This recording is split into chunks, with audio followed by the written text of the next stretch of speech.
Hello everyone, welcome to Shandong Longze machinery. This is Jerry. Now I introduce to you our pellet burner machine. It's this one. This pellet burner is for industry use. It is used for connection of hot air stove or hot water stove or steam stove. This pellet stove used pellet as a fuel. The consumption is very low and it has a very big fire. The fire flame can reach almost 1,200 degrees, and it also can be used for making the steel. This machine with a big fitting hopper, and you can clean the ash from the outlet.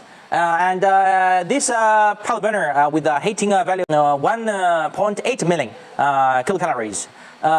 You also can have a look at our other pellet burners we are the factory making.